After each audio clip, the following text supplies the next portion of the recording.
Hi everybody, welcome to my channel Soul Sisters.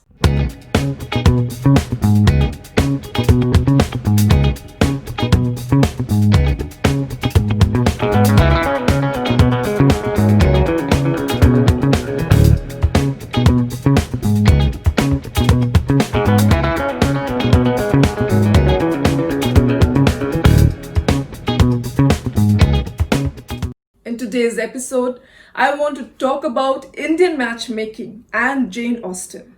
Well, for starters, you must be thinking that why I'm talking about Jane Austen and Indian matchmaking. Well, we all know how much we love to hate this show on Netflix and how much we think it's a flag bearer of misogyny and instant patriarchy. So let's think this way. What if Indian matchmaking, instead of the famous Seema auntie, what if Jane Austen would visit Indian matchmaking show and what she would give advice to all these characters? I can see in Indian matchmaking and Jane Austen's Pride and Prejudice, there is a lot of similarities. There are a lot of characters who I feel resemble to many characters, real life characters in Indian matchmaking. So before that, let's talk a little about the history of marriage. You must have often heard that your elders often say this to you that they said this to me, that love marriage never works. Arranged marriage is always the best bet. If you dig deep in history, marriage was never meant for love. Nobody married for love. Love is a fairly modern concept. But before that, people would see marriage only as an alliance, as a very calculative and strategic alliance. The alliance between two families for trade routes, alliance between two families for territorial gains, alliance between two families to increase the labor force. But that's all. This idea of marriage for economic liaisons has always been there ever since the invention of Adam and Eve and the apple and the snake. So be it Akbar the Great from our India or Henry the Eighth from England, marriage was all about alliance, all about territorial alliance or economic liaisons, and they had multiple marriages. Because one wife was not enough, there had to be multiple wives to fulfill and expand those liaisons to an extent. Queen Victoria herself and her husband King Albert was the perfect example of a great married couple. Their marriage was an exemplary example to many British men and many British women. So through the Victorian age onwards, there was a people sought to marry for love in European countries. I won't touch towards the India because I think we really lag behind 100 years behind that. So I guess all this evolution which was happening in Victorian side back then, it started happening to us 200 years later. So for a second, let's bring Seema Taparia ji out and put Jane Austen, Jane Auntie. So what would actually Jane Auntie would say to the characters in Indian matchmaking? And in this scenario, I'm going to refer to her book Pride and Prejudice, because I see so many characters from her novel Pride and Prejudice are so similar to Indian matchmaking. And trust me guys, 200 years back, that novel was written and today is 2020. Trust me guys, nothing has changed. So number one, first impressions can also be a false impression. I think if Jane Auntie had to say this to Aparna, she would say this to Aparna, that she went out on her first date and she rejected her potential husband just on the basis of a first date. I would say Jane Austen would say the same thing to Aparna. Hey babe, be a little patient, hang on there, go on a second date, see what it brings out next. Don't jump to conclusion. Number two, what would Jane Auntie would say to Nadia? So we all know how Vinay ghosted Nadia. He just disappeared.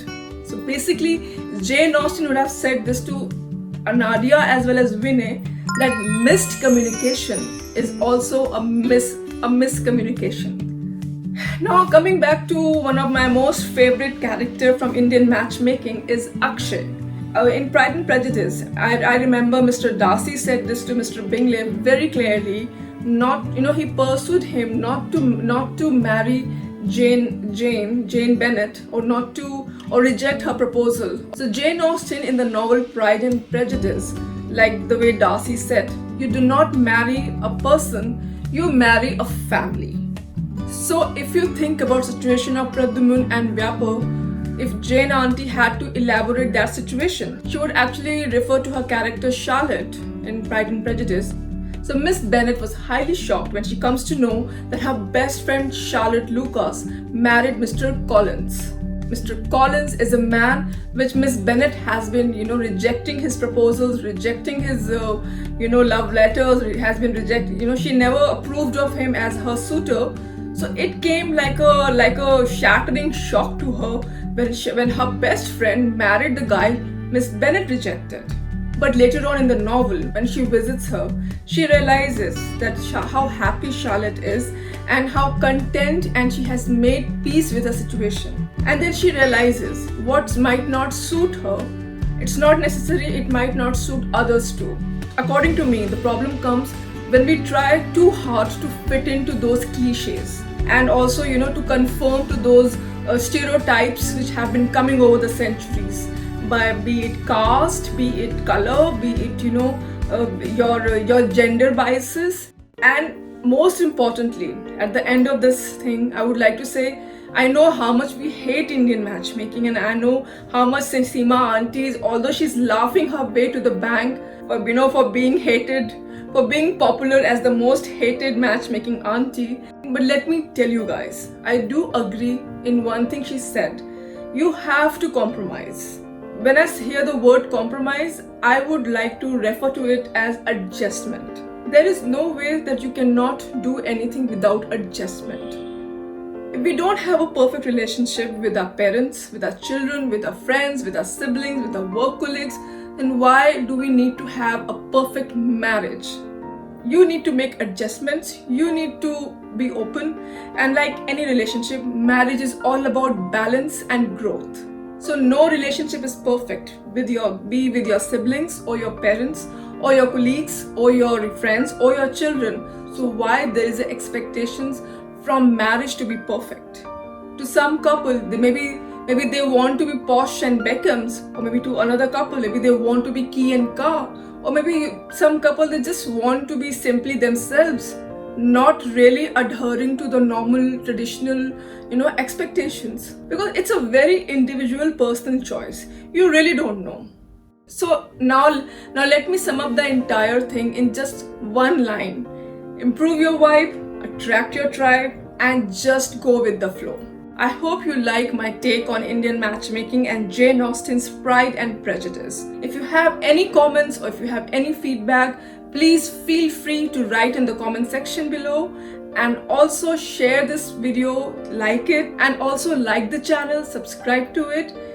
And I'm open to all kind of feedback, criticism as well, but make it constructive. So bye for now, and hope to see you soon. And if you want me to do anything specific, please write your feedback on the comment section. And thank you everybody. Thanks for all the love. Thank you. Bye.